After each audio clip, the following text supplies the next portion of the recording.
Hello my wonderful, beautiful friends. Guys, welcome back to r/ProRevenge, where people get the most satisfying revenges on people who've wronged them. In today's episode, boy oh boy, OP's boss frames him for stealing to fire him, and OP practically ruins the man forever. Guys, I hope you enjoy the stories today, and as always, you can send or link your post to this email right here. Let's dive in.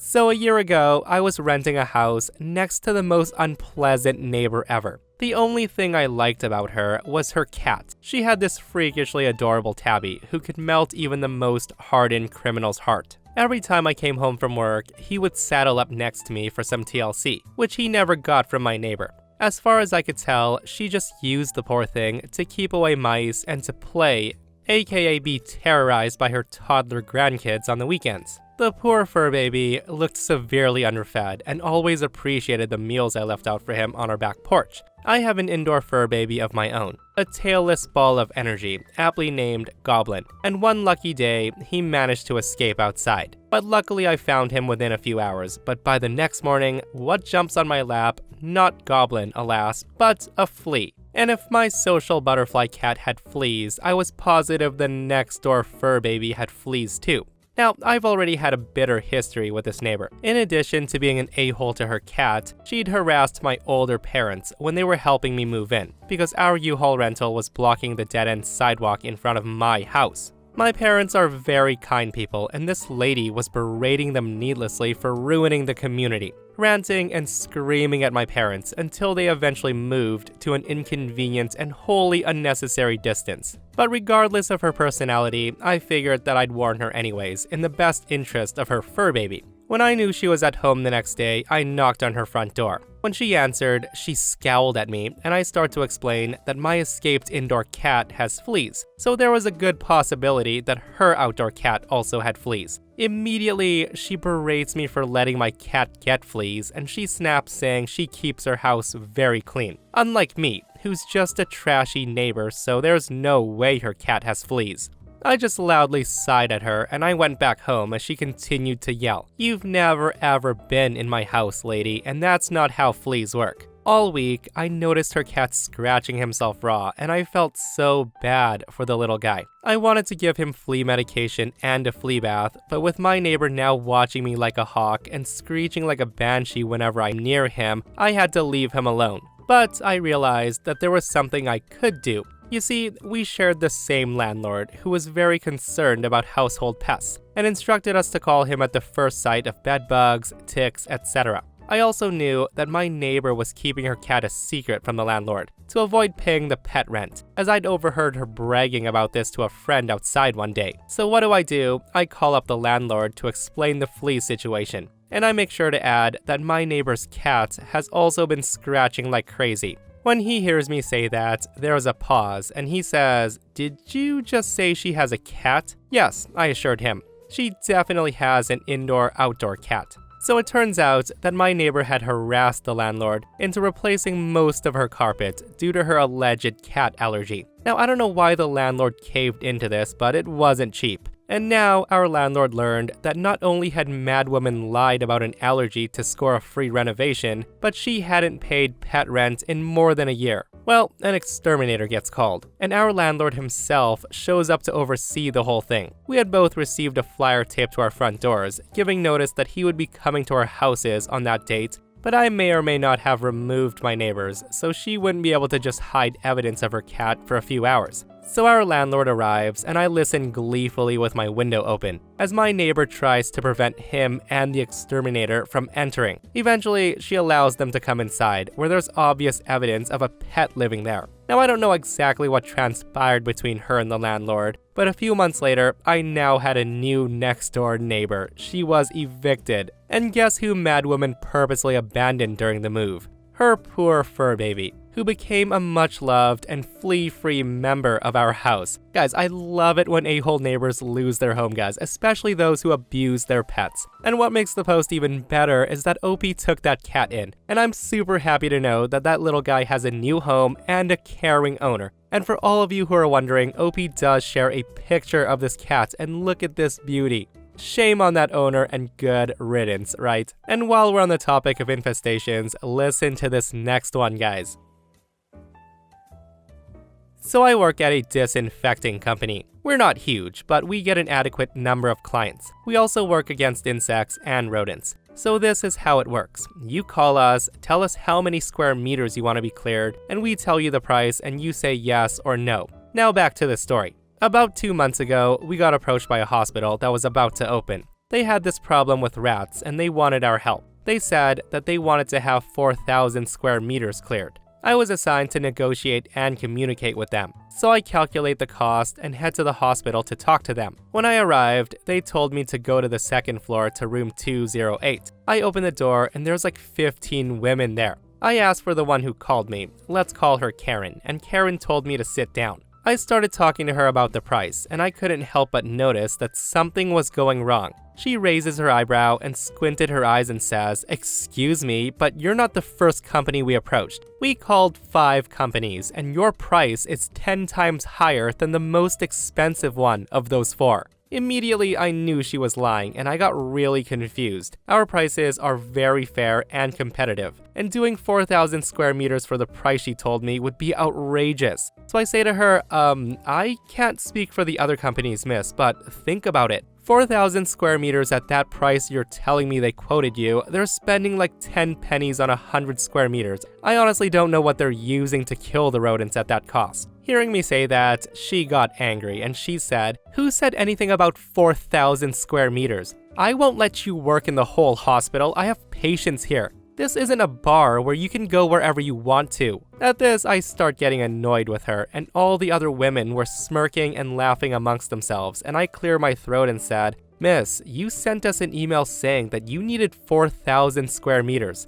I calculated the cost based on that request. If you think I won't be able to work wherever the patients are, although our firms work closely with many big hospitals in the city, then just tell me how many square meters you really need and I'll adjust the price." I then forced a smile here, just to appear friendly. She then scoffs, rolls her eyes and says, "You really think I have time for that? I'm not doing your job, just do it yourself, gee." At that, I breathed in very deeply to control my emotions and I stood up and said, "I'll inspect the building." Now the building is 6 floors, plus 1 underground, and I found rodent poop on each floor. Yet no patients anywhere. I returned back to her and told her that I would send her an email the day after, and left. When I got back to the office, my boss, a very nice lady, asked me how it went, and I told her everything. She told me that she would take care of it and let me leave early. The next day I went to the office, my boss waved at me to go to her office. When I walked in, she was on the phone with someone who turned out to be a friend of hers and a boss of the Karen. My boss explained the situation to her, and the lady said that she would go down there and talk to her. Fast forward a month, I'm minding my business in the evening when I get a call, and it's Karen. She's speaking to me in the nicest, most precious voice, asking me to take care of the rodent situation as it got out of hand. It turns out that she didn't sign a contract with any of the 5 companies, and if only the first floor was problematic a month ago, now the rats were everywhere, and the hospital had to be opened in 2 weeks. I told her that I would call her back the next day as I needed to check my schedule. The next day I arrive to office, I go into my boss's room and tell her that Karen called again. My boss smiles at me and says, "Tell her we're booked for 2 weeks. And at that, I got confused and said, but won't they hire someone else?" My boss, with the most evil, confident smile, said, "Nope, we have the best pricing." She then picked up the phone, called her friend, and told her to make Karen sign a contract with us. And they did. 2 weeks pass, and I call Karen and said, "I can come today if you want to." And Karen says, "Yes, please." I arrived there at 3 p.m. so that every patient could see me. I start walking around, laying the rat poison, and didn't hesitate to tell everyone, patient or staff, what it was if they asked me. The next day, I'm in university, and during one of my classes, I hear 2 guys talking, and one guy said, "Dude, did you hear about the new hospital? It turns out they're overrun by rats. My neighbor was there yesterday, and she saw this dude putting rat poison everywhere. And later that day, she saw a rat in the parking lot. I'll never go there. That's disgusting." And let me tell you, I got so happy hearing those words. You know what, guys, in my opinion, getting the Karen fired would have been much more appropriate than letting the hospital become overrun by rats because of one person's rude behavior. And honestly, I don't even know how the hospital even opened to patients being rat infested. In my mind, hospitals have to be super sanitary, don't they, for the sake of patients? Or am I wrong? Someone let me know. So this happened way back in the dark ages, in 1986. I was 21 years old at the time and working for a gas station that was associated with a certain grocery store chain in Washington state. It was owned by a company, not affiliated with said chain, but it had locations at nearly every one. As this was long before the days of debit cards, this was a cash-only gas station. We didn't even take credit cards. Customers would pull up, pump their gas, and then come to my window to pay. We also sold cigarettes, no drinks, no snacks, and customers couldn't even get into my booth. I had been working there about a year when the company announced that it was closing the location. My manager and I were offered positions at another location and we both accepted, and we started our new jobs as new hires. Ugh. This station was incredibly busy. We did more business in 8 hours than my old location would do in a week. This location also had a different setup. Here, you would pull into the gas station from a single entrance, pump your gas, and then drive forward to a single exit where the Pay Here booth was located. There were always 2 cashiers on duty, and each cashier had a cash drawer. And one thing I should also note is there were no computers, so closing the drawer down between shifts was time-consuming and tedious. We had to manually count the cigarettes remaining and count the cash drawers. We would then fill out an end-of-shift report, listing the starting balances and the ending balances. We also had to list the gallons sold from each pump. At the end of the shift, the total gallons sold and the total cigarettes sold should equal the cash balance. It's also important to note here that not once in the year I'd worked for the previous location had I been off by more than 10 cents. So the following morning after my first shift, I was informed by the new manager that I was short $50. Impossible, I said. I balanced out yesterday. The new manager said that I must have stolen that money after I completed the paperwork.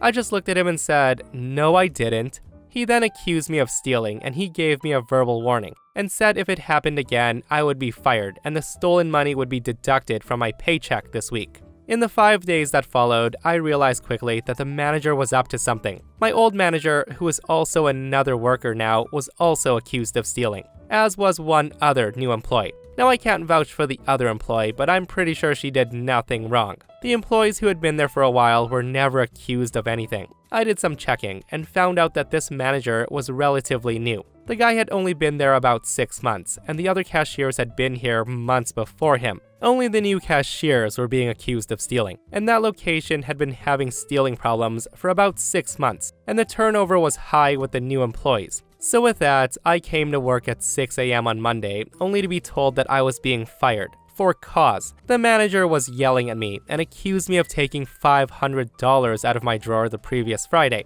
He said he only discovered it this morning, even though he worked Saturday and Sunday. I said okay and left. Now I was pretty angry, and instead of going home, I parked in the grocery store parking lot and proceeded to settle in to watch the gas station. I knew that at 9 a.m. sharp, he would take the cash in the safe and make the weekend deposit. At 9 a.m., he left the gas station and he headed to the bank. But instead of walking into the bank, he walked into the Indian casino next door. It's not really a casino like we think of today, but more of a betting parlor for races. The place did have slot machines, but no card tables, and I'm thinking, well, this is interesting. The guy comes out of the casino at exactly 10 a.m. He walks next door to the bank, does his business, and then heads back to the gas station, and I head home with the plan. Every morning after that, I follow him from the gas station to the casino. I take a picture of him leaving, and one of him arriving at the bank and walking into the casino. I take pictures of him coming out and then heading to the bank. I do this for 5 days straight. The guy even went on a Saturday. On day number 3, my old manager was fired for stealing $150. I get the film developed, noted the times and dates on the back of each one. I then call the main office of the gas company. It's after 5, but I'm hoping someone's there, and there is. I speak to a woman and explain my situation, and she says she knows exactly who I should speak to, and she transfers me. By some grace of God, she's transferred me to none other than the president/CEO of the company. It's at that point I tell him my story, and I tell him that I didn't steal from his company, and I could prove who actually did. The guy took down my information, and he said he would be in touch. And in my mind, I'm thinking to myself, yeah, right, he'll never call. The next morning, I went to the station to perform my usual observation of the manager. At 9 o'clock in the morning, he leaves for the bank. At 10 a.m., he comes out. At that moment, two stern-looking gentlemen approach him. One pulls out his wallet and shows him something, and the other one's talking. The manager goes pale, and he takes a step back, and the next thing I know, he's being escorted to a car that I hadn't even noticed, and they drive off. I lose them at the traffic signal, so I head back to the station. They all show back up about 5 minutes later, and a few minutes after that, a police cruiser pulls in. The police officer talks to the stern gentleman, and he proceeds to place the manager in handcuffs. The other man says nothing, but he's glaring daggers at the manager. I later learned that the manager had been arrested for embezzlement, stealing thousands of dollars in the 6 months he was employed. The guy would take the store cash into the casino and gamble it. If he won, he would make the normal bank deposit, but if he lost, he would make the deposit and note in his records that we've been short the previous day. He did that with thousands of dollars of the store's money. The CEO was already focusing on that location because of the stealing and high turnover rate, but my information helped them figure out what exactly had been going on. I was thanked and sent a substantial check as a reward. My old manager was offered the manager's job, and I was offered my old job back. I declined as I'd already found another job that I liked more and it paid better. The gambling manager was sentenced to 1 year in jail and ordered to attend counseling for his gambling addiction. His wife ended up divorcing him and taking their 3 children to California. His house was foreclosed on and he ended up in a homeless shelter. Don't accuse me of stealing. I will get revenge. Holy crap, guys, what a wild tale that was, with a nuclear fallout. And again, I often wonder how people like that new manager come into positions of power. And if the guy was doing that at the gas station job, how many other jobs has he handled money and gambled it off? With that said though, I'm assuming it's probably much easier to commit this type of crime way back then. Nowadays, probably harder, right?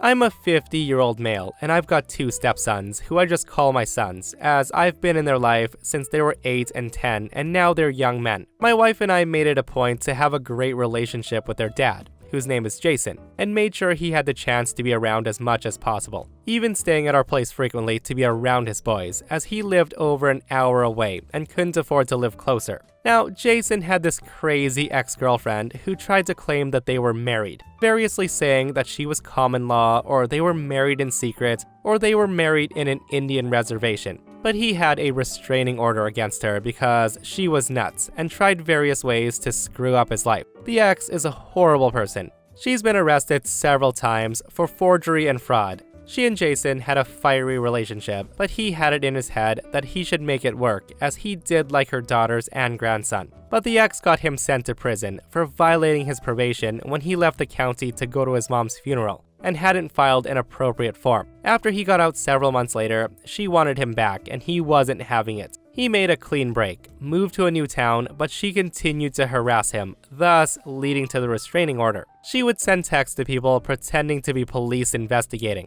saying he was drunk driving or taking drugs, or pretending to be friends and family to spread rumors and hurt him. She's even sent texts to my kids from burner phones, pretending to be other family or friends, saying awful things about their dad. Jason died unexpectedly of a heart attack, and it was a shock to all of us. He was finally living in peace, had great relationships with friends and his sons, and was the happiest he'd ever been. He didn't have much. He lived in a single wide trailer, had some boxes of tools, old comics, video games, mementos from the old times in the Marines, and an old 2009 pickup, which on several occasions he had promised to my oldest son, who we'll call Paul. Now, Jason did not have a will, and my wife became the executor of the estate because at the time of death, both sons were minors and sole heirs. We packed up the things out of Jason's trailer and took the truck, which had Jason's name on the title, but we had to wait for the death certificate to retitle it in Paul's name. But the ex called Jason's sister demanding the truck, saying it was hers, posting on Facebook that she was reporting it stolen, which really pissed me off. After we got the death certificate, we went to the DMV and found out that she had stolen the title to the truck by forgery, saying she was the only heir and we couldn't transfer the title.